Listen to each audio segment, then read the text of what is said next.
তারাও কিছুক্ষণ আগে আমাদের মাঝে এসে উপস্থিত হয়ে গেছে। আলহামদুলিল্লাহ, আমরা ধৈর্য সহকারে বসে কোরআন হাদিসের আলোচনা শুনবো ইনশাআল্লাহ। আপনারা আমাদের সহযোগিতা করবেন। আপনারা জানেন গত 28, 29, 30 অক্টোবর 3 দিনব্যাপী মাহফিলে বড় বড় বক্তা দাওয়াত দেওয়া ছিল।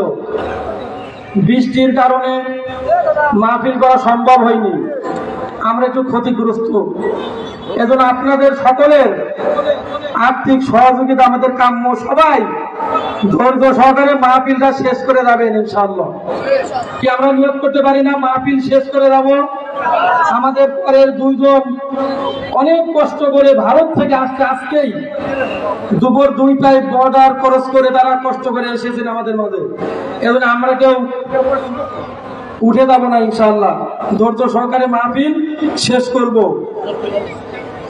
আর বিশেষ একটা মেসেজ হয়তো বক্তারাও দেবেন, আমরা একটু সতর্ক থাকবো।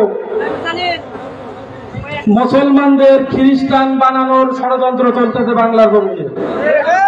অসংখ্য মানুষ খ্রিস্টান হয়ে খ্রিস্টান বানানোর কাজে লিপ্ত। অর্থের লোভে, টাকার লোভে, সম্পদ, বিভিন্ন কায়দা কৌশলে মানুষের খ্রিস্টান বানাচ্ছে। আমরা আমাদের ফ্যামিলির সবাই সাবধান থাকবো ইনশাআল্লাহ। আর ইসকন হিন্দুত্ববাদী একটা সংগঠন, তারাও মুসলমানদের বিরুদ্ধে লেগে গেছে। মুসলমানদের ইমান আমল ধ্বংস করার জন্য বিভিন্ন রকমের উপকরণ সমাজে ছড়িয়ে গেছে। আমরা এগুলোর থেকে হেফাজত থাকবো ইনশাআল্লাহ। আর কথা নয়, আমাদের মাঝে এখন কোরআন হাদিস থেকে আলোচনা পেশ করছেন আমাদের কুষ্টিয়া জেলার গর্ব, বাংলাদেশের গর্ব, তিনি বিশ্বের বিভিন্ন দেশে ওয়াজ করে বেড়াচ্ছেন, আপনারা দেখছেন না মিডিয়ার মাধ্যমে। এবং কুষ্টিয়া সদর 3 আসনের নমিনি মাওলানা মুফতি আমির হামজা সাহেব। আল্লাহ তাআলার কাছে আমরা দোয়া করবো, আল্লাহ তাআলা তার মনের সমস্ত নেক আশাগুলো পূরণ করে দিন, তার সামনের সমস্ত কাজ সহজ করে দিন। আল্লাহ তাআলা তাকে ইসলামের জন্য সারা পৃথিবীর জন্য কবুল করুন। সকলে বলি আল্লাহুম্মা আমিন। এই পর্যায়ে আলোচনা নিয়ে আসছেন মুফতি আমির হামজা কুষ্টিয়া। আসসালামু আলাইকুম ওয়া রাহমাতুল্লাহি ওয়া বারাকাতুহু।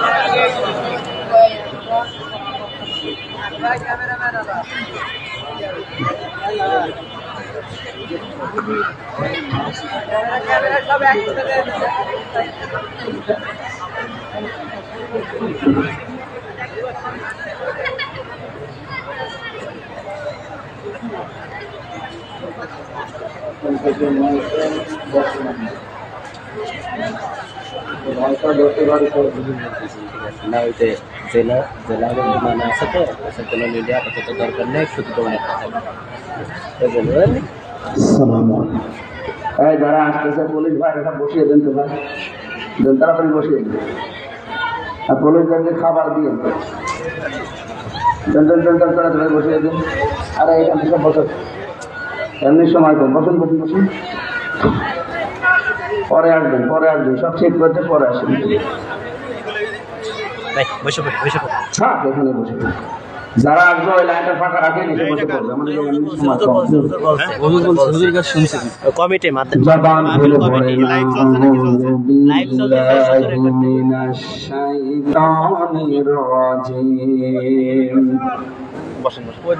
বিসমিল্লাহির রহমানির রহিম।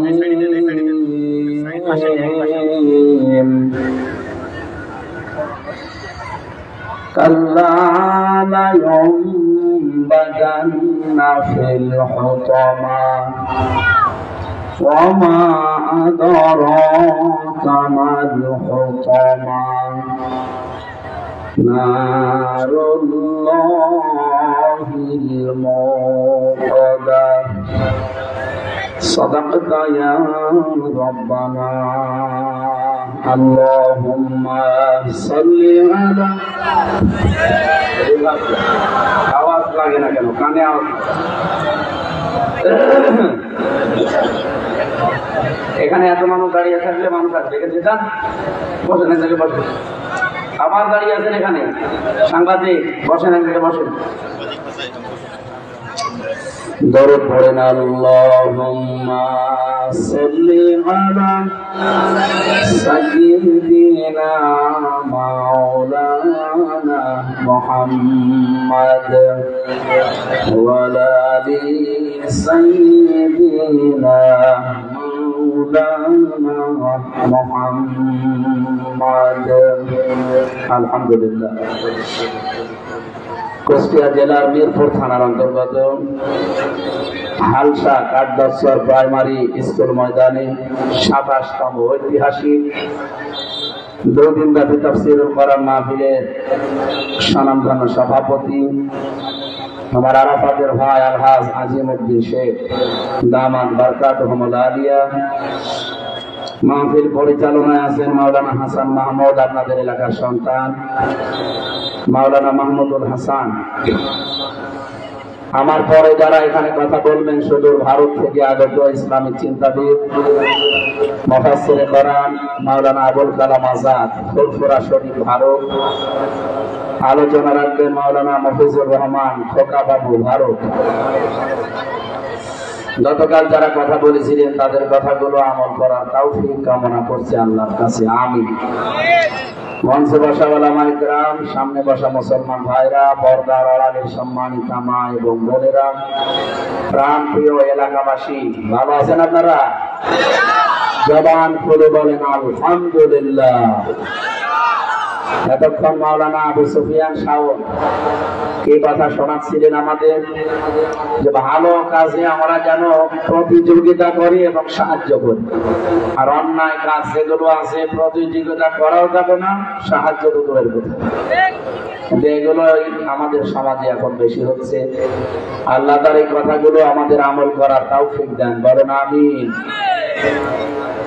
দল মত নির্বিশেষে আজকের এই অনুষ্ঠান, এটা যদিও গ্রামবাসী যুবকরা বেশিরভাগ আমরা দেখলাম, যুবক যারা তারা এই মাহফিলের আয়োজনে আছে দেশ এবং বিদেশ থেকে নিজেদের পরিশ্রমের অর্থগুলো তারা পাঠিয়েছে করার যেন প্রচার করে। আজকের আমাদের আলোচনার বিষয় 3 প্রকার মানুষকে, 3 শ্রেণীর মানুষকে এই পৃথিবীতে আল্লাহ ধমক দিয়েছে, আল্লাহ হুমকি দিয়েছে। তাদের কথা বুঝতেছেন মনে হয়। প্রধান উপদেষ্টা এখন যিনি আছেন ডক্টর মোহাম্মদ ইউনূস, উনি যদি এই দেশে এখন কাউকে হুমকি দেয়, ধমক দেয়, ওর মনে হয় রাতে ভালোভাবে ঘুম আসবে নাকি? জবাব দিলেন না? তারপরও তো তোমার স্থায়িত্ব নেই, আজ আছে কাল নেই। এইরকম একজন মানুষের ধমকে যদি আপনার ঘুম বন্ধ হয়ে যায়, পৃথিবীর মালিক যিনি, তিনি আপনাকে ধমক দিচ্ছেন। যদি এই 3টা কাজের কোন একটা কাজে আপনাকে পাওয়া যায়, আপনি আল্লাহর এই ধমকের ভেতরে, হুমকির ভেতরে আছেন। আশা করছি আমি সহ যারা আজকে শুনবো কোরআন থেকে, যদি আমাদের কারো ভেতরে এই কাজগুলো থাকে, দল মত নির্বিশেষে আমরা এগুলো ছেড়ে দেব ইনশাআল্লাহ। আমার নিজের এলাকার মানুষ, আত্মীয় স্বজন এখানে ভরা। আপনারা যদি জাহান্নামী হয়ে যান, আমি আলোচনা করি আমিও যদি জাহান্নামী হয়ে যাই, তাহলে এই আয়াত কিয়ামতের দিন সকলের বিরুদ্ধে দাঁড়িয়ে মামলা দেবে।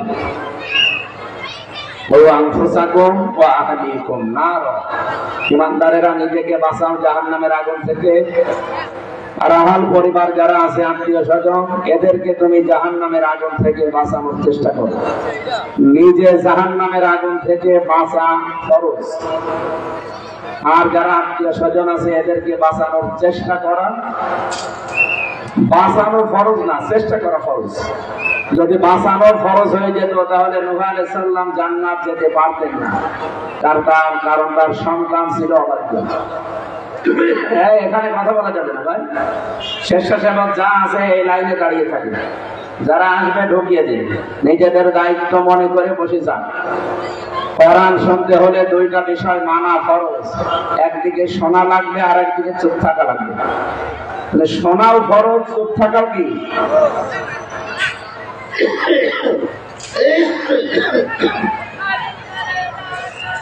শুধু চার দোকানে বসে যারা গল্প করছে ওকে একটা বাদ, ওরা করুক, ওদের গল্প শুরু আছে শেষ নেই। কিয়ামতের পরেও যদি বলেন যে গল্প করেন, তাও গল্প। আমার মনে হয় এই গ্রামে আর 1 বছরের ভেতরে এরকম আয়োজন হবে কিনা, হবে না, কে করবে? 1 বছর পরে আপনার কাছে ঈদের মতো একটা আনন্দ লেগেছে আজকে, যদিও ওরা প্রায় প্রতিবারই কি করে বুঝি না, খালি রক্ত করে দেয় আর বৃষ্টি হয়। আগামী থেকে অন্তত নভেম্বর ডিসেম্বরে দেবে, এরকম তারিখ দিলে অন্তত একটু নয় শীত নয় গরম হয়। আর ওই সেপ্টেম্বর অক্টোবরে দেয়, প্রত্যেকবার দেখি সারা দেশে না হলে এখানে বৃষ্টি হয়। এবার যা দইবার করার কারণে এদের খরচটাও বেড়ে গেছে, দেশে বিদেশ থেকে যা আসার কথা ছিল ডবল হওয়ার কারণে একটু চাপে আছে। আগামী বছর এটা যেন বন্ধ হয়ে যায়, এটা আমরা চাই নাকি? হ্যাঁ,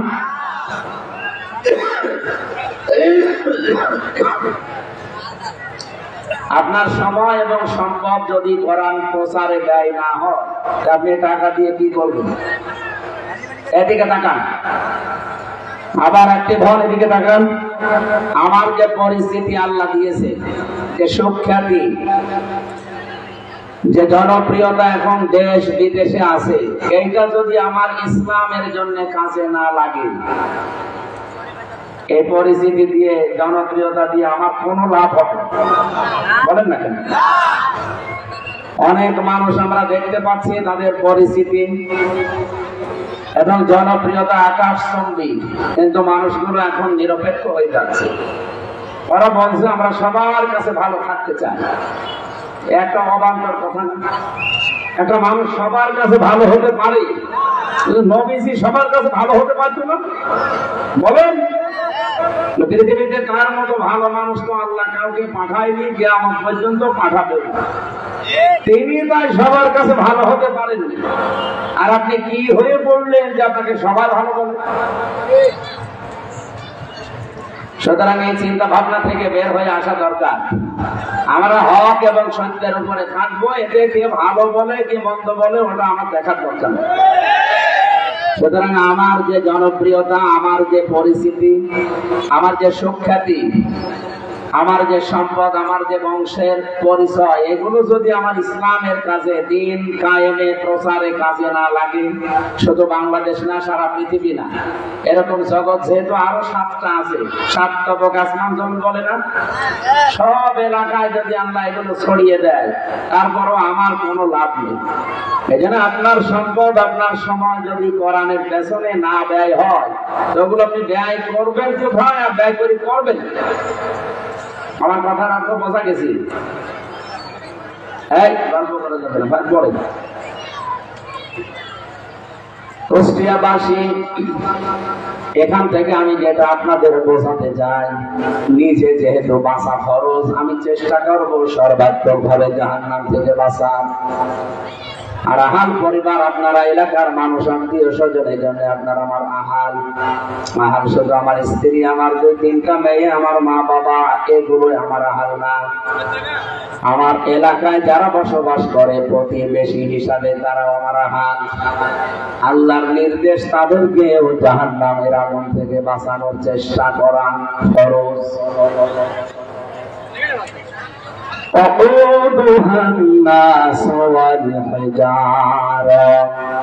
রব্বুল আলামিন বলেন, ওই জাহান্নামের ইন্ধন হিসাবে ব্যবহার হবে মানুষ আর পাথর। প্রশ্ন আসতে পারে, মানুষ নাই অপরাধ করে, তাদেরকে আল্লাহ আগুনে দেবে, তাদের যন্ত্রণায় রাখবে, কিন্তু যে পাথর, এদের দোষ কি? পাথরের শুধুমাত্র দোষ না, এই পৃথিবীতে পাথরকে যারা নির্ভর করে, ভরসা করে, অনেকে কিন্তু পাথর পূজা করে মূর্তি বানিয়ে। দেশে নেই? এই 15.5 বছরে যে পাথর দিয়ে, মাটি দিয়ে, লোহা দিয়ে, রড দিয়ে যে মূর্তিগুলো বানিয়েছিল, যদিও তাদেরকে খোদা মনে করতো না, কিন্তু প্রশংসায় অনেকেই পঞ্চমুখ ছিল ওই মরা পাথরের। আল্লাহ তাআলা এই জন্য ওকেও দেবে জাহান্নামে তার সাথে, যে যার কোনো ক্ষমতা নেই তার উপরে ভরসা করলে কেন, দেখো তাকেও তোমার সাথে আজকে আমি দিয়েছি। এক কলেজের বিসিএস ক্যাডারকে আমি বলেছিলাম যে স্যার আপনি হিন্দু মানুষ, আপনাকে আমি মুসলমান হতে বলি না, সাপও দেই না, আপনি কোরআন শরীফটা শুধু অর্থ সহ একটু বুঝে বুঝে পড়বেন, যেহেতু আরবি পড়তে পারেন না বাংলা বা ইংরেজিতে পড়বেন। আমি আপনাকে 3 মাস পরে জিজ্ঞাসা করবো যে অবস্থা কি। 3 মাস পরে ওনারে জিজ্ঞাসা করলাম ফল দিয়ে যে স্যার পড়েছে, আমারে বলছে মাওলানা আমি মুসলমান হয়ে গেছি। ওনারে বললাম আপনাকে তো মুসলমান হতে আমি তাকিদ দেইনি, মুসলমান হয়ে গেলেন। উনি আমারে বলছে এতদিন সময় আর তর সয় না, আমি পুরা কোরআন শরীফ একবার আরবি ইংরেজিতে আর বাংলাতে শেষ করেছি, বিশেষ করে সূরা হজ এর ৭৩ নম্বর আয়াতটা আমি 50 বার পড়েছি। যতবার পড়ি দেখি আমার মনের ভেতরে আন্দোলন শুরু হয়। আপনি দেখেন তো আপনার ভেতরে কোনো কিছু আসে কিনা। সূরা হজ কত নম্বর আয়াত বললাম? ৭৩। 17 নম্বর পারার 20 নম্বর পৃষ্ঠার 1ম নম্বর লাইনে এই আয়াতটা আছে। রব্বুল আলামিন জানিয়েছেন ইয়া আইয়ুহান নাস দরিবা মাসালুন ফাসতামিউ লাহ। হে পৃথিবীর মানব মণ্ডলী, এখানে শুধু মুসলমান হিন্দু খ্রিস্টান না, ৪,৫০০ ধর্মের লোক এই দেশে বাস করে পৃথিবীতে। কত? ৪,৫০০। ৫-৭টা ধর্মের নাম আমরা জানি হয়তো। আমি এগুলো পড়েছিলাম যখন ৪,৫০০ ধর্মের লোক তামাম দুনিয়ায়। মালয়েশিয়া ইন্টারন্যাশনাল ইসলামিক ইউনিভার্সিটি, যেটা আন্তর্জাতিক, ওখানে গিয়েছিলাম পড়ার জন্য। ১২০টা দেশের ছেলে মেয়েরা পড়ে। ১২০টা দেশ থেকে তারা এসেছে, তাদের এক এক দেশের ভাষা এক এক রকম। সেমিনারে কথা বলতে হলে এর কথা ও বোঝে না, ওর কথা এ বোঝে না। ওখানে ইন্টারন্যাশনাল ভাষা ইংরেজি চলে। ৪২টা দেশের বিশ্ববিদ্যালয় যারা স্যার অধ্যাপক সব ওরা এসেছিল সেমিনারে।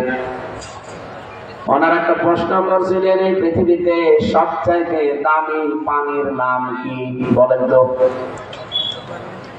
পারবেন বলতে? না, হাউজে কাউসার পানি দুনিয়ায় পাওয়া যায়।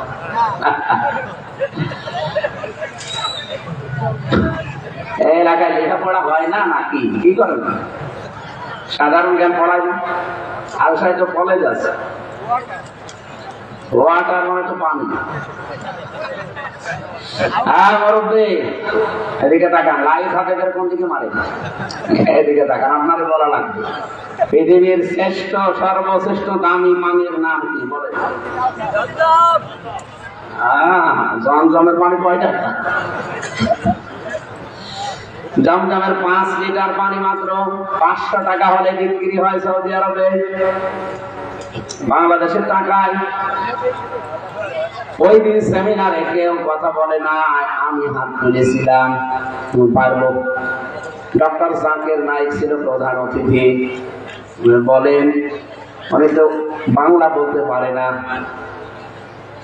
হিন্দিতে জিজ্ঞাসা করছে, প্রথমে ইংরেজিতে এরপরে হিন্দিতে। আমি যাই বলেছি একবা ক্রিস্টলা, বলছে থ্যাংক ইউ। এই পানিটা আমি যে পড়েছিলাম দেখলাম এই পানিটার মূল্য বাংলাদেশের টাকায় মাত্র এই যে 1/2 লিটার পানি, 1/2 কেজি বা 1/2 লিটার পানি কমপক্ষে বাংলাদেশের টাকায় দাম 51 লাখ। কত? বাংলাদেশে কেউ পান করতে পারবে? ভারতের একজন পান করেন, অন্যান্য উন্নত দেশে আছে। নেতা আম্বানির স্ত্রী একটা স্ত্রী লোক, ওনার স্বামীর নাম মুকেশ আম্বানি। ওর স্ত্রীর স্বাস্থ্য এবং যৌবন যেন ঠিক থাকে এই জন্য এই পানি খাওয়া। স্বর্ণের বার গলিয়ে এর ভেতরে দেওয়া হয়, আরো অনেক কিছু দেয়। আমি হিসাব করলাম এই মহিলা 24 ঘন্টায় যদি অন্তত 2 কেজি পানিও পান করে, তার 2 কোটি টাকার উপরে খরচ শুধু পানি দিয়ে।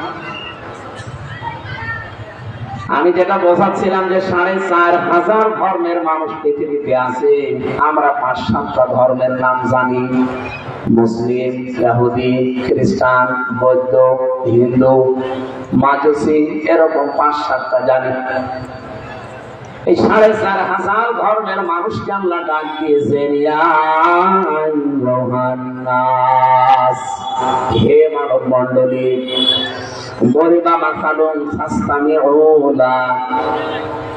তোমাদের সামনে আমি একটা উদাহরণ দেব। এই উদাহরণটা যদি ভালোভাবে লক্ষ্য করো, খুব ভালোভাবে এখান থেকে কিছু পাবে শিক্ষা। ইন্নাল্লাযীনা তাদউনা মিন দুনিল্লাহ,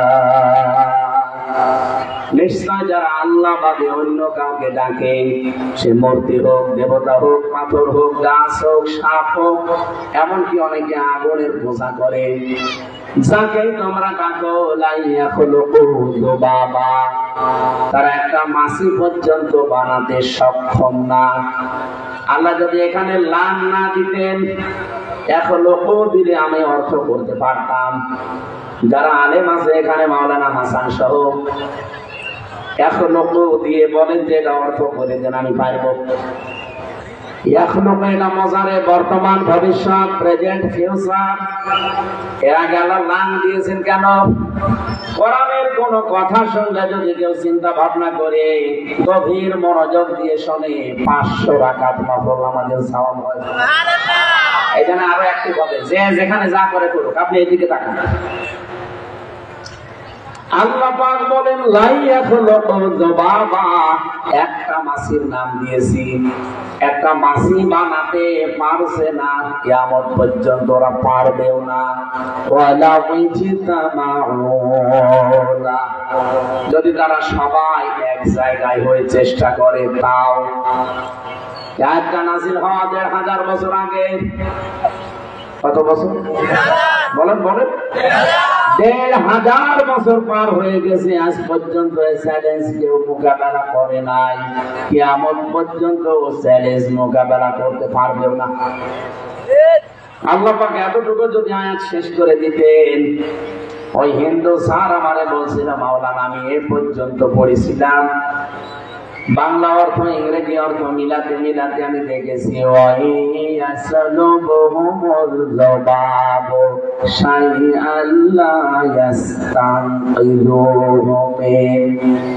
তাদের সামনে থেকে যদি কেউ কিছু কেড়ে নেয়, ছিনিয়ে নেয়, সেটা বাধা দিয়ে আটকাতেও পারে না।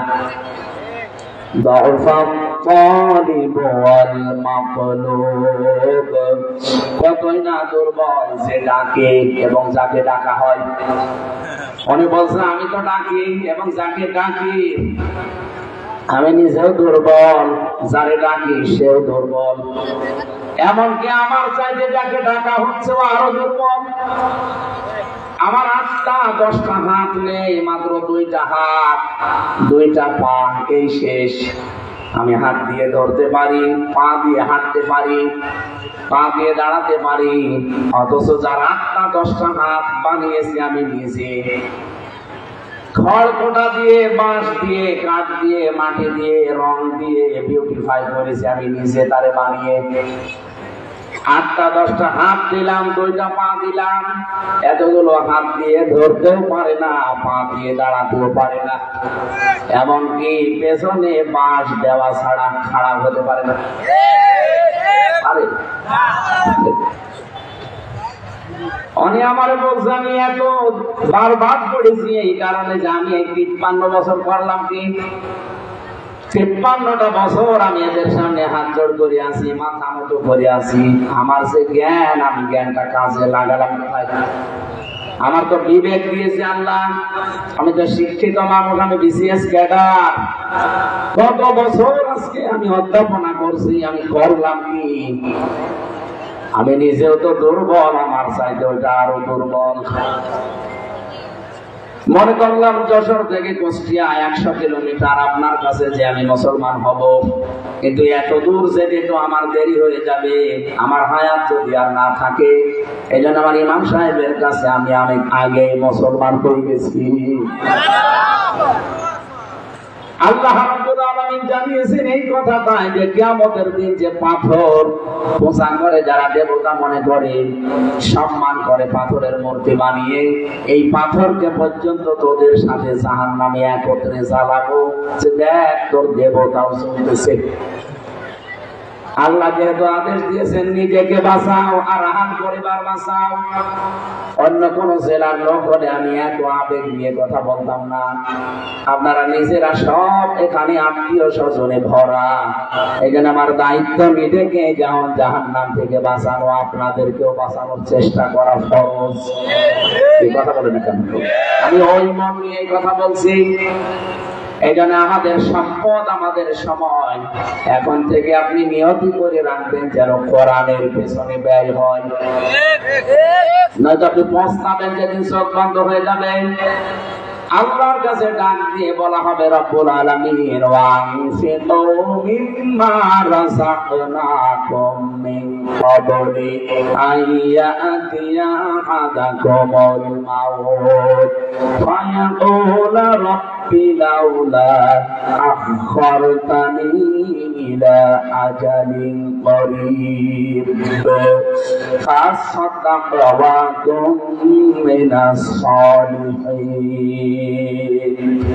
সূরা মুনাফিকের ভেতরে আছে 28 নম্বর পারায় রব্বুল আলামিন বলেন, মানুষের মৃত্যু যখন কাছে চলে আসে তখন বলে আল্লাহ একটু সময় দাও, যদি এবার একটু হায়াত পাই আমি ফিরে যাব দুনিয়ায়, যা আছে আমার সব তোমার জন্য দিয়ে আসবো।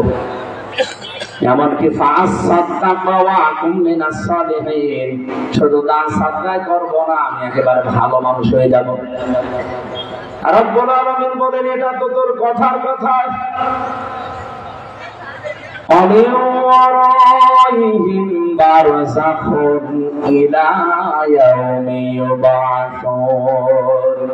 এখন আর সময় নেই, এই কবর, এই বারযাখ মানে কবর, এখানে থাক।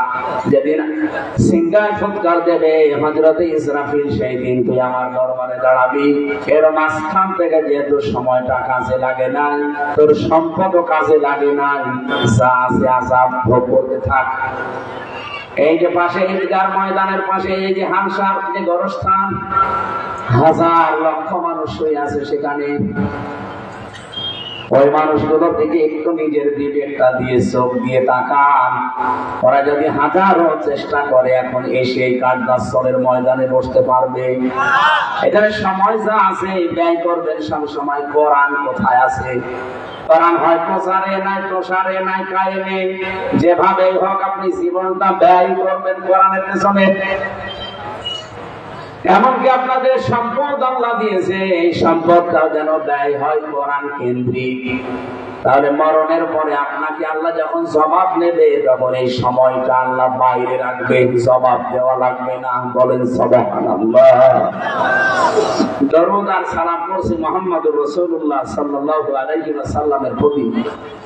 5টা নাম ধরে আল্লাহ স্পেশাল ভাবে তাকে 2টা আয়াতে ডাক দিয়েছেন। সূরা আহজাব 44, 45, 46 নাম্বার।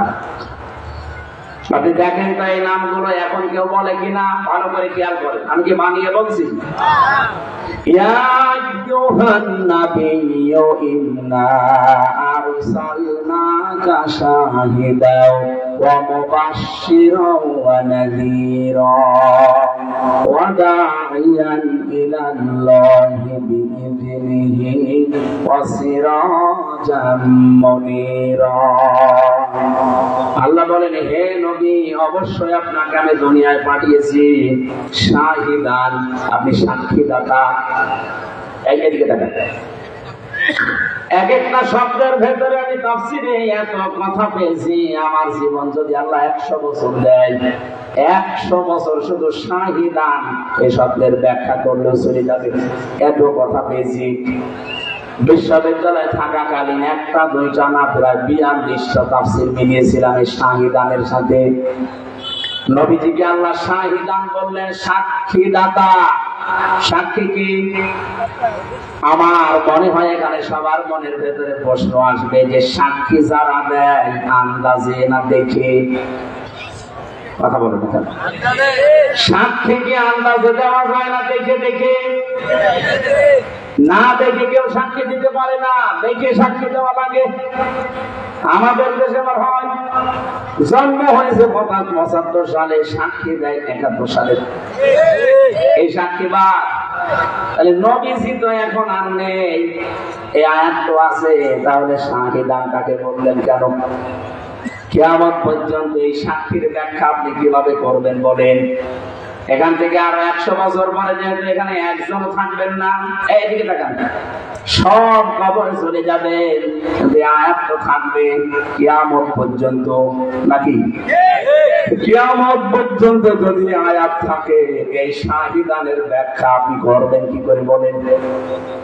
সেখান থেকে 500 বছর পরে যারা দুনিয়ায় আসবে তারা কোরআনের তাফসীর লিখবে না, কি লিখবে তারা?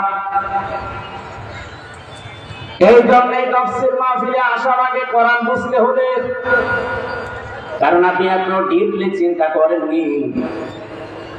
আল্লাহ রাব্বুল আলামিন শাহিদান নবীজিকে বললেন এই জন্য কিয়ামত পর্যন্ত সত্যের সাক্ষী দেওয়ার জন্য আপনাকে আমি পাঠিয়েছি।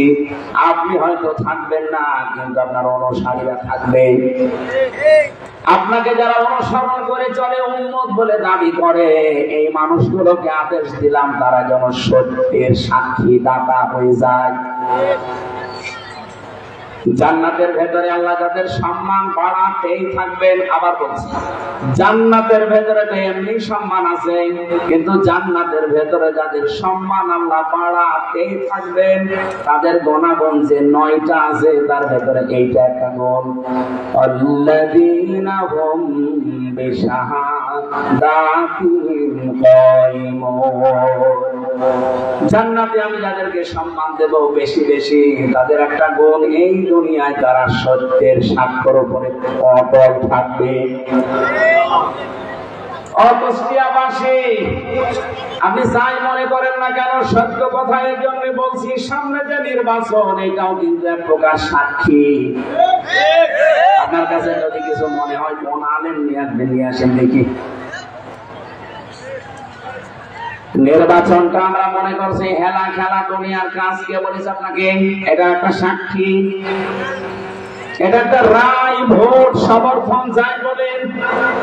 কোরআনে কারিমে আমি প্রায় 85টা আয়াত পেয়েছি এই সংক্রান্ত, যেটার বাংলা অর্থ হচ্ছে ভোট, রায়, ইংরেজি অর্থ ভোট, আর আরবি হচ্ছে আমানত।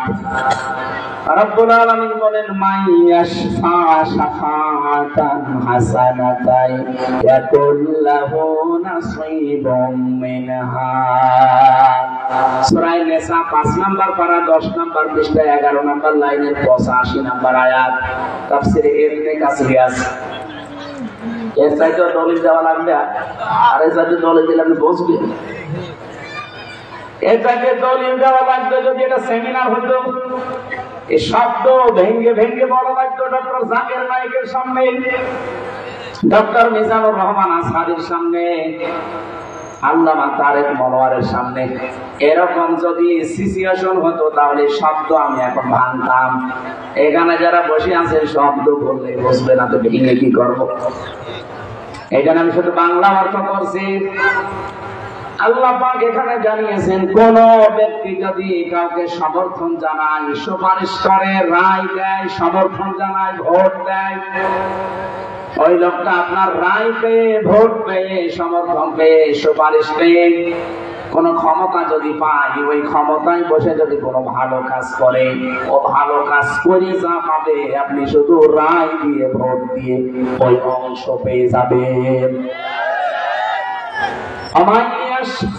শাফাআতান সাইয়্যাতান ইয়াকুল্লাহু কিফলুম মিনহা ওয়া কানাল্লাহু আলা কুল্লি শাইইন মুকীতা।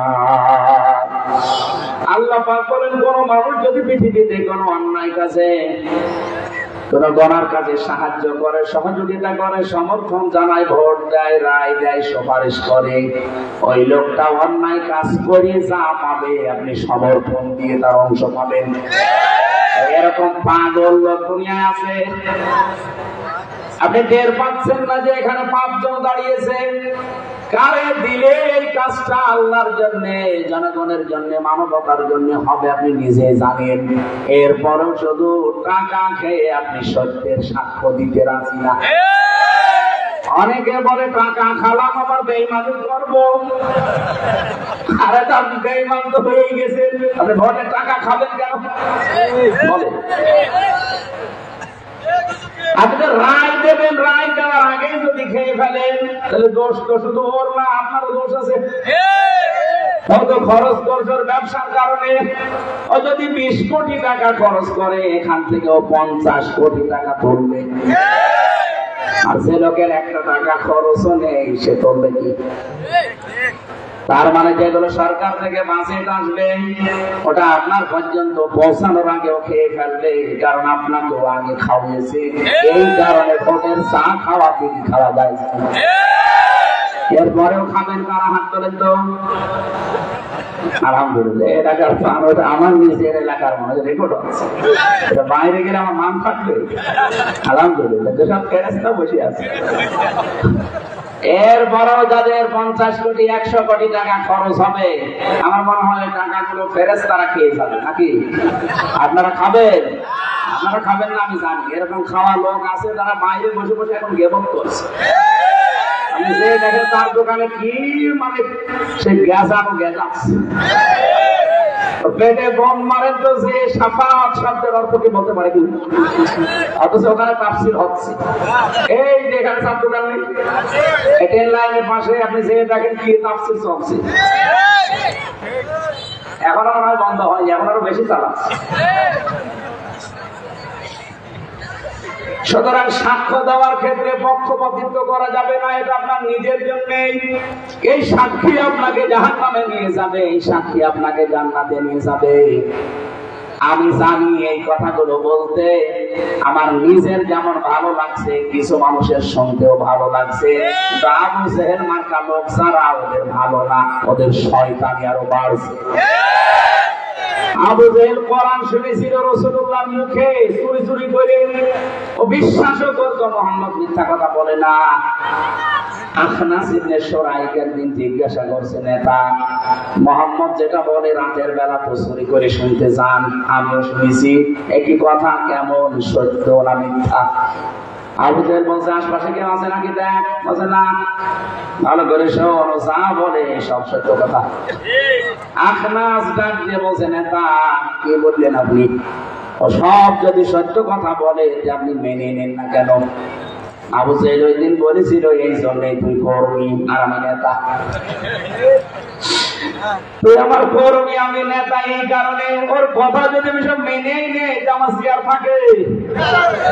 আজ বাংলাদেশে আবু জেহেলের মতো লোক নেই, বুঝে শুনেও বিরোধিতা করে। কেন? ওরা কিন্তু জানি হামজা একটা কথাও মিথ্যা বলতে পারবে না, কারণ কোরআনের ভেতরে মিথ্যা নেই। আর ব্যাখ্যা যদি আমি মন মতো করে আমার জহব্বা কেটে দেবে, দুনিয়ার স্বার্থের জন্য আমি জহব্বা কেটে ফেলবো, ও জানেও যে বলবে না। কিন্তু যদি মানতে চায় তাহলে তো ওর নেতৃত্ব থাকে না, কারণ ও তো কাজ করছে সব অবৈধ কাজ।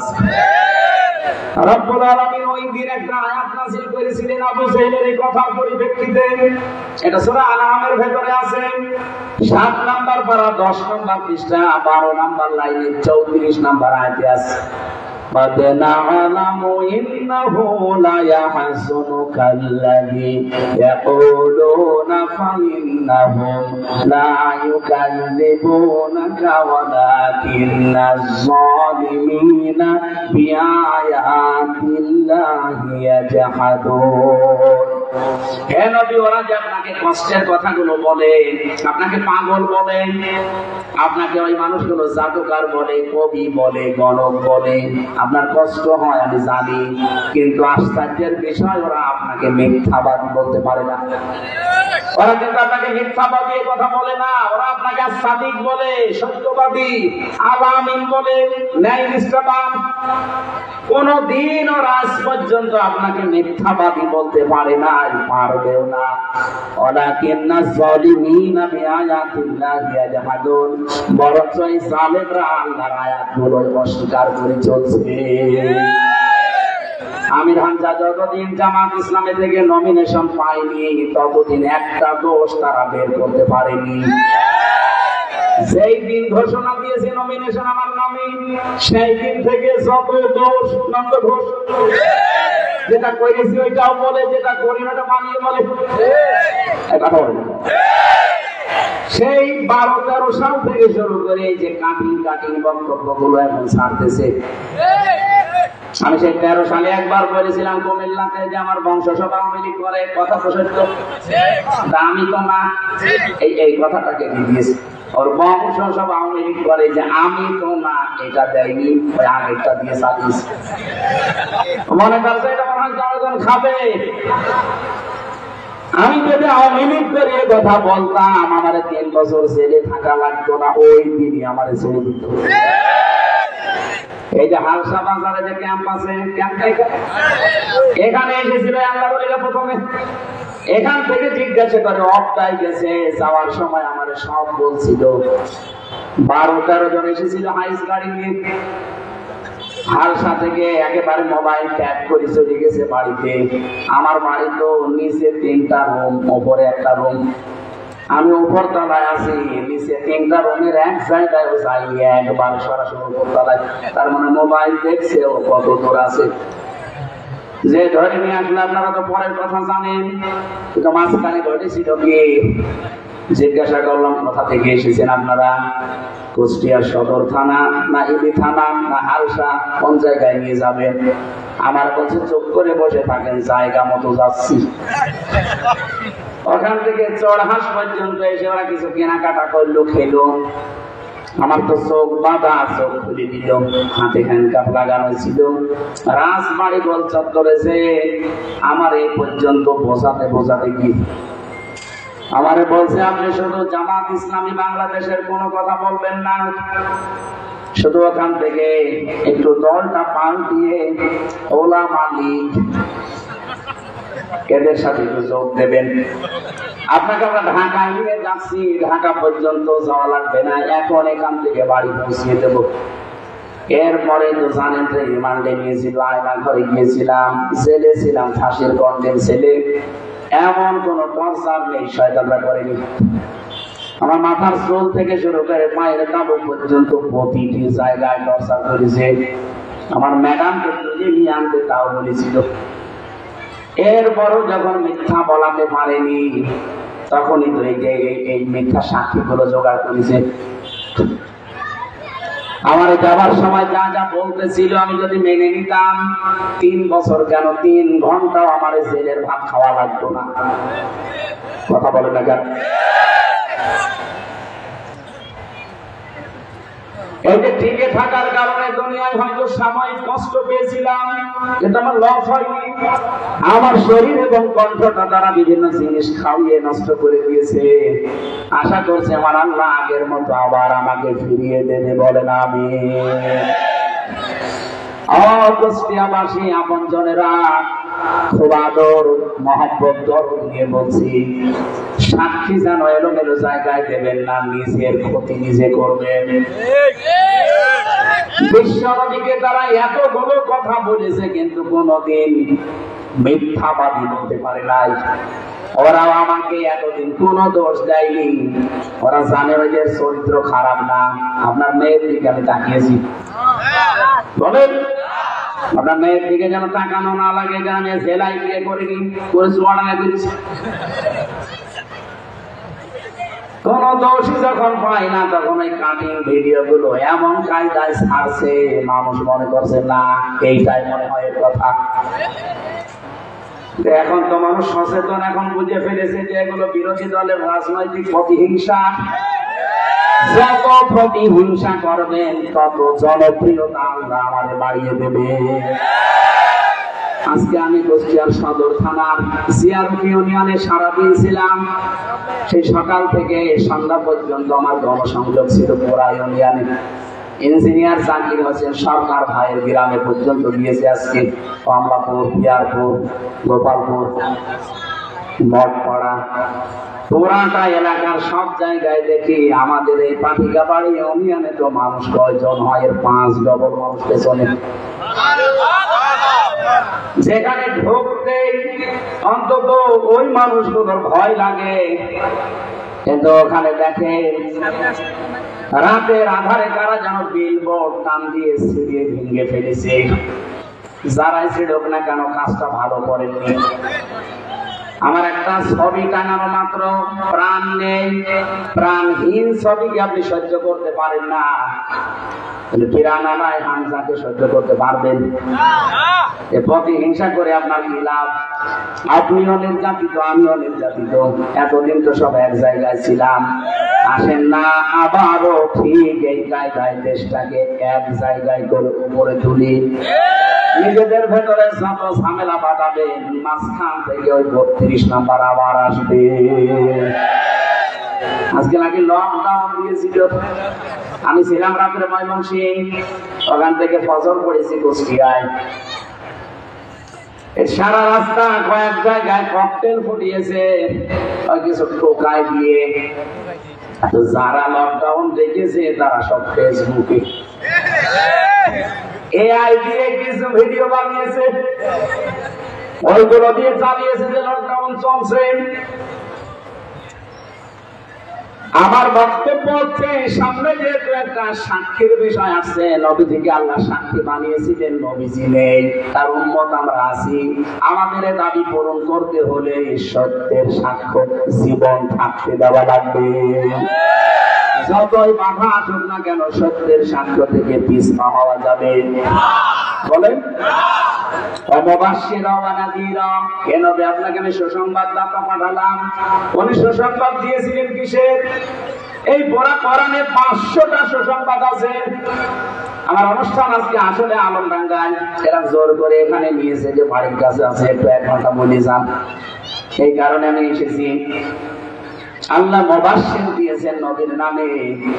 লক্ষ্য করে দেখলাম পুরা কোরআনে আল্লাহ এরকম 500 আয়াত দিয়েছেন। একটা একটা করে যদি ব্যাখ্যা করা যায় অনেক সময় চলে যাবে। মূল কথা আমার ওই 3টা বিষয় যে ধমক, এটা হবে না শেষ পর্যন্ত। তাহলে এক কথায় বলছেন নবীজি সুসংবাদ দিয়েছিলেন 1 নম্বরে জান্নাতের কিসের অনাজিরা, তিনি ভীতি প্রদর্শনকারী ছিলেন। নবীজি এখন নেই, আপনাদেরকে আমরা জাহান্নামের ভয়, পুলসিরাতের ভয়, আখিরাতের ভয় দেখাচ্ছি, সতর্ক করছে বিষয়গুলো। তিনি ডেকেছিলেন আল্লাহর দিকে, আমরা ডাকি কার দিকে? এই দাবান করলেন না? আপনি বলেন যে আমার বাবা, আমার দাদা পেছনে বসে আছেন, কোনদিন বলেছি আসেন আমার বাবা দাদার আদর্শ কায়েম করি? এলাকায় তো বহু জায়গায় আমি কোরআনের কথা বলেছি, কোনদিন বলি না যে আসেন সর্দার বংশের আদর্শ প্রচার করি। আমি সারা জীবনই বলে আসছি আসেন আল্লাহর বিধান এই জমিনে কায়েম করি।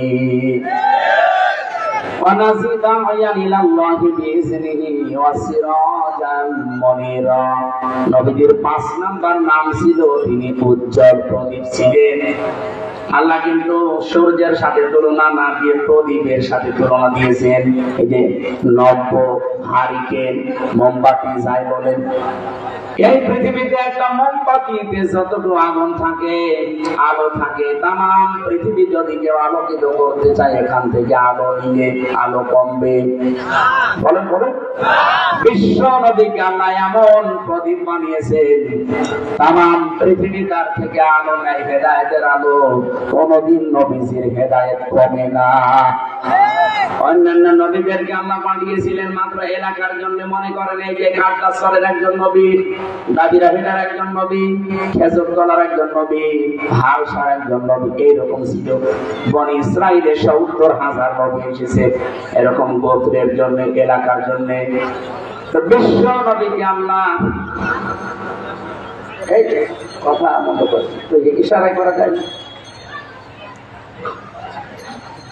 আমাদের নবী মুহাম্মদ রাসূলুল্লাহকে আল্লাহ শুধুমাত্র হালসা পাটিকা বাড়ি এক আদাসার সাদাসরের জন্য পাঠান নাই। বলিয়া আইয়ুহান নাসু ইন্নী রাসূলুল্লাহি ইলাইকুম জামিআ। হে নবী, আপনি বলেন আমি তামাম পৃথিবীর সবার জন্য আল্লাহর রাসূল হয়ে এসেছি। এজন্য তার থেকে তামাম দুনিয়া হেদায়েত নিচ্ছে, কিন্তু নবীজির যে হেদায়েতের আলো কোনোদিন কমবে না। এজন্য বিশ্ব নবীর নাম আল্লাহ দিয়েছেন সিরাজান মুনীরা। বলেন আল্লাহু আকবার।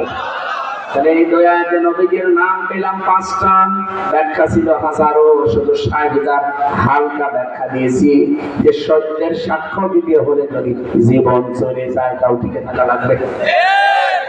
আল্লাহ আমাদের মেনে চলার তৌফিক দিন। সূরা হুমাযার 4 এবং 5, 6 তিনটা আয়াত পড়েছি। কাল্লা লা ইউবাদান্না ফিল হুতামা। আল্লাহ বলেন কখনোই না করে হুতামায় দেওয়া হবে। আমা দরাকামাল হুতামা। নবী আপনি জানেন না কি হুতামা কি? নারুল্লাহিল মুকাদা। এটা আল্লাহর জ্বালানো আগুন। এটা বাংলা অর্থ ছিল। এবার আসেন তো আমরা একটু ব্যাখ্যায় যাই। এই পৃথিবীতে আল্লাহ যে জাহান্নামের ঘোষণা শুনিয়েছেন, আমরা এলাকায় অনেকেই জানি যে জাহান্নাম 7টা, জান্নাত 8টা। অথচ কোরআনে কারিমে আল্লাহ জাহান্নামের নামই দিয়েছেন 27টা, আর জান্নাতের নাম দিয়েছেন 100টা। বেশি প্রচার হয় এজন্য আমরা 7টা আর 8টা জানি। আল্লাহ পাক এখানে যে জাহান্নামের নাম দিলেন তার নাম হুতামা। এই হুতামানের জাহান্নামে আল্লাহ তাদেরকে দুনিয়াতে দেবে যে 3 শ্রেণীর মানুষ, যাদেরকে আল্লাহ ধমক দিয়েছেন, যাদেরকে হুমকি দিয়েছেন। দেখেন তো আপনি এই 3 শ্রেণীর ভেতরে আছেন কিনা? ওয়াইলুল লিকুল্লি হুমাযাতিন লুমাযা। ওই মানুষগুলোর জন্য জাহান্নামের ধমকি দিয়েছেন আল্লাহ। ওই মানুষগুলো ধ্বংস হয়ে যাক, ওরা কৃতকার্য জীবনেও হবে না, ওরা ধ্বংস হয়ে যাবে, ওরা বরবাদ হয়ে যাবে। যে মানুষগুলোর সামনে পেছনে মানুষের দোষ চর্চা করে। বিষয়টা শুনতে যতটা সহজ মনে হচ্ছে, এ বাংলাদেশে কিন্তু এই গোনা অত সহজ না একেবারে। সব জায়গায় চলছে এই গোনাটা। দল বেদল বামনে সবার ভেতরে এই গোনাটা আছে। সামনে মানুষকে ছোট করার জন্য যারা কথা বলেন, সামনাসামনি মানুষকে অপমান করার জন্য যারা চেষ্টা করে, পেছনে পেছনে মানুষের বদনাম বের করে, যে দোষ তার ভেতরে নেই ওই দোষ তার উপরে চাপিয়ে কালার করে দেয়। এই দোষে দোষী আছেন কারা? হাত করেন তো। কোন এলাকায় ওয়াজ করছেন? এটি ভারত। আলহামদুলিল্লাহ, যেহেতু এটা রেকর্ড হচ্ছে, প্রচার হচ্ছে, অন্তত আমার আর বদনাম হবে না। এই বাংলাদেশের ভেতরে আমার এলাকায় অন্তত সকল খড়ি নেই। চার দোকানে বসে কোনো খাওয়া এখনো চালাচ্ছে, অন্য এলাকার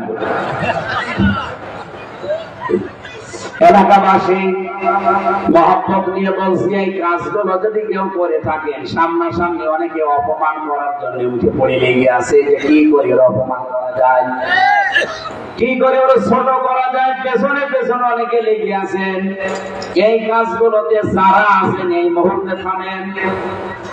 আল্লাযী জামা মালাহু ওয়া আদ্দাদা। 3 নম্বরে যারা দুনিয়ায় মাল জমা করে আর বারবার গণনা করে কত হচ্ছে হিসাব করে।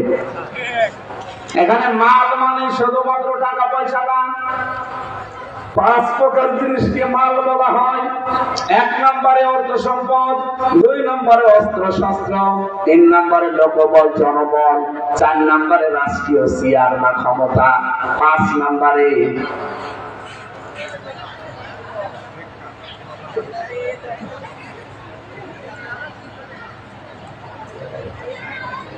এক নাম্বারটা পেয়েছিলাম আমরা অর্থ সম্পদ টাকা পয়সা, 2 নাম্বারটা অস্ত্র শস্ত্র, 3 নাম্বার লোকবল জনবল, 4 নাম্বার রাষ্ট্রীয় ক্ষমতা, 5 নাম্বারে প্রভাব প্রতিপত্তি। এই জিনিসগুলো যারা এক জায়গায় করে এই জিনিসগুলোকে যারা এক জায়গায় করে আর মনে মনে করে এগুলো আমার কাছে স্থায়ী ভাবে থাকবে, এই দোষ তার ভেতরে আছে, আল্লাহ তারে কিন্তু জাহান্নামে হুতমায় দেবে। এই কথা আমি এখন বানালাম। বলেন বলেন।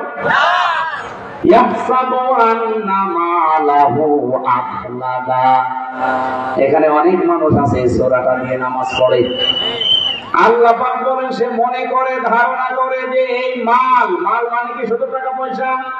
মাল মানে চেয়ার, মাল মানে জনবল লোকবল, মাল মানে অস্ত্র শস্ত্র প্রভাব প্রতিপত্তি। ও মনে করে এগুলো আমার কাছে স্থায়ী ভাবে থাকবে, চিরস্থায়ী করে আমার রাখবে। আল্লাহ বলেন কখনোই না, কাল্লা লায়ুম বাজান্না ফিল হুতামা, পরে আমি হুতামায় দেব। এর বাস্তব প্রমাণ আজকে এই সাবেক অবৈধ মন্ত্রীগুলো। সালমান এফ রহমানের অস্ত্র শস্ত্র টাকা পয়সা কম ছিল? বলেন বলেন। কোন কাজে এসেছে? এখন রুটি খাচ্ছে জেলখানার ধাপড়া। এই শিক্ষাও যদি এখন মানুষ নিতে না চায়, আগস্টের 5 তারিখের আগে তার কি দাম পড়ছিল বলেন? আমি নিজে দেখেছি, আমার যখন আদালতে চলতো ওই শয়তান আসতো, জজকে কানে কানে কি যেন বলে দিত, আমারা তখন দিত না, জামিন লাল কালি লাগিয়ে দিত। অথচ সে এখন পড়ে আছে ফাঁসির কন্ডেম সেলের ভেতরে। তার লোকবল জনবল কম ছিল, তার টাকা পয়সা কম ছিল, বাংলাদেশের 1 নাম্বার ধনী সে, তার চেয়ারও ছিল, হাসিনার সবচেয়ে কাছের মানুষ ছিল। কি হয়েছে তার? এখান থেকে তো 1500 বছর আগে যাওয়া লাগে না, মাত্র আগস্টের 5 তারিখের আগে দেখলেই বোঝা যায় যে আল্লাহ কে না করতে পারে। তার মাল বলতে যাচ্ছি আর তার টাকা পয়সা, তার অর্থ সম্পদ, জনবল লোকবল কিচ্ছু কাজে আসে নাই। তাকে যে চিরস্থায়ী করে রাখবে তাও হয় নাই। আমার মনে হয় যদি কালকে মরে যায় ছেলের ভেতরে, 100 বছর পরে সালমান এফ রহমানের নামটাও কেউ নেবে না। আমরা এখানে 2টা উদাহরণ দিয়েছেন, একটা হচ্ছে কারণের, আর একটা আবুল আহাবের। এদের এত সম্পদ আল্লাহ দিয়েছিলেন, মা বানান হমালুহু ওয়া মা কাসাব। কারণের না আবুল আহাবের যে মাল সম্পদ যা অর্জন করেছে একটাও কাজে আসে নাই। এমনকি কারণের যে উদাহরণ আল্লাহ সূরা কাসাসের 76-77 নাম্বার আয়াতে দিয়েছে, আপনি পড়ে দেখেন তার এত সম্পদ তাকে আজকে চিরস্থায়ী করতে পারে নাই। আপনার কয় টাকার মালিক হয়েছেন? কারণের সম্পদের আমি বিবরণ পড়েছিলাম তাফসিরে। এই যে বাড়ির ভেতরে যে চিকচিক করে, এগুলো নাকি কারণের সম্পদের এক অংশ। ওগুলো যখন ধ্বংস করছিলেন আল্লাহ, আকাশ বলেছে আমি নেব না, জমিন বলেছে আমি নেব না, কোথায় যাবে আল্লাহ? তখন এই সমুদ্রের বালির ভেতরে ওর সম্পদ গুলো সব মিশিয়ে দিয়েছে। কিয়ামত পর্যন্ত বালির ভেতরে চিকচিক করা জিনিসগুলো কারণের সম্পদ, ওগুলো কাজে লাগবে না। আপনার সম্পদ, আপনার প্রভাব প্রতিপত্তি, আপনার অস্ত্র শস্ত্র কিচ্ছু হবে না। মনে করছেন এগুলো আমার স্থায়ী করে রাখবে কিয়ামত পর্যন্ত? মরে যান, 200 বছর পরে আপনার নামও কেউ এই দুনিয়ায় নেবে না। এখন আমাদের উচিত হচ্ছে হুকুমায় যাওয়ার আগে অন্তত এই গুণগুলো যাদের আছে তারা যেন নিজেদেরকে পরিবর্তন করি। আল্লাতী তানতাদিউ আলাল আফইদা। আমি তাফসীরের ভেতরে পড়েছি জাহান্নামের যত আগুন যেখানে লাগবে সেখানে পুড়ে যাবে, কিন্তু হুকুমার আগুনটা এত কঠিন যেখানে লাগবে আগে কলিজা পুড়ে যাবে। দল মত নির্বিশেষে যারা এসেছেন, আমাদের সবাইকে আল্লাহ 3টা অপরাধ, সামনাসামনি মানুষের দোষ চর্চা করা, অপমান করা, পেছনে পেছনে মানুষের গীবত করা, মানুষের প্রতি দোষ চাপিয়ে দেওয়া, আর মাল জমা করা, গণনা করা, এই গোনা থেকে আমাদের আল্লাহ যেন বাঁচিয়ে দেন। বলেন আমিন। আমি আজকে আর পারছি না, সময় আর 9:15 বাজে। না না উঠে যাবে না, উঠে যাবে কি? ভারত থেকে হুজুর আসতেছে দুজন, মানে আপনি উঠে গেলে আমি ভাবতে পারছেন বড় যাবো, ওরাও তো উঠে যাবে। বলেন উনি আসলে তো ভালো হবে, তো চলে এসেছে। আপনারা ফরফরা শরীফ থেকে এসেছে ভারতের, আমি তো এলাকায় আগে যেতাম, এখন আল্লাহর ওলি মোদি যেতে দেয় না। যাবো আবার পরিবেশ আসলে, কিন্তু তখন যদি ওনারা আবার উঠে যায় বলে আমার হুজুর গেছেন, উঠে গেছেন, আমরা উঠে গেলাম। যারা টাকা পয়সা এনেছেন দ্বিতীয়বারের মতো আমরা আবার আসবো। এই যে আশা ঈদগাহ ময়দানে একটা নেওয়ার কথা আছে, আরো আশপাশে যেখানে যেখানে আছে কথা বলবো, আইচারায় আছে, পুরাদায় আছে, বিভিন্ন জায়গায় আসবো। এখন তো একটু ব্যস্ত আছি, আপনারা এই যে যারা আসছে এদেরকে একটু পাঠিয়ে দিন, যারা টাকা পয়সা নিয়ে এসেছেন একটু দিয়ে দিন। কিসের প্রশ্ন?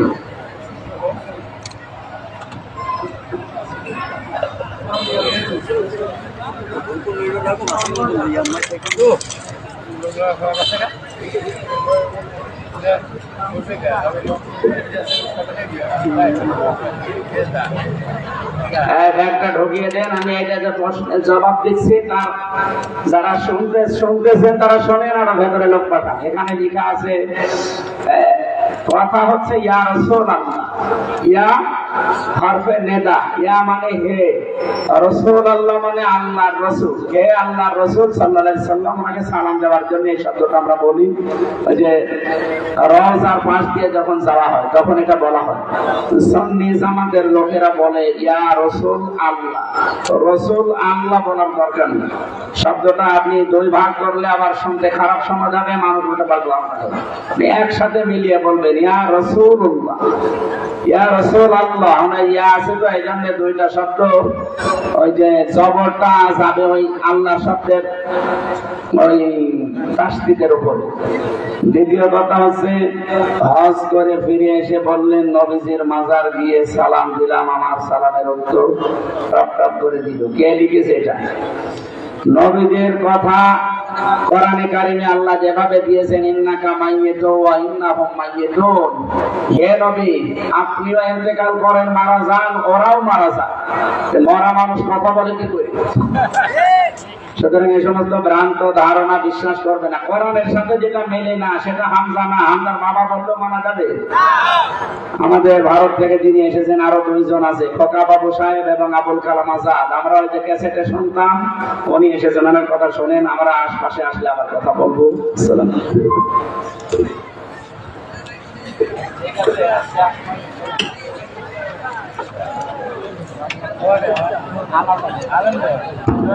আলহামদুলিল্লাহ, আমরা অত্যন্ত গুরুত্বপূর্ণ আলোচনা শুনতেছিলাম। যেহেতু হুজুরের আর একটা মাহফিল আছে কালিদাসপুর, এত ব্যস্ততার মাঝেও আমাদের সময় দিয়েছেন। আমরা মাহফিল কমিটির পক্ষ থেকে তাকে ধন্যবাদ জানাই। আর আপনাদের কাছে অনুরোধ,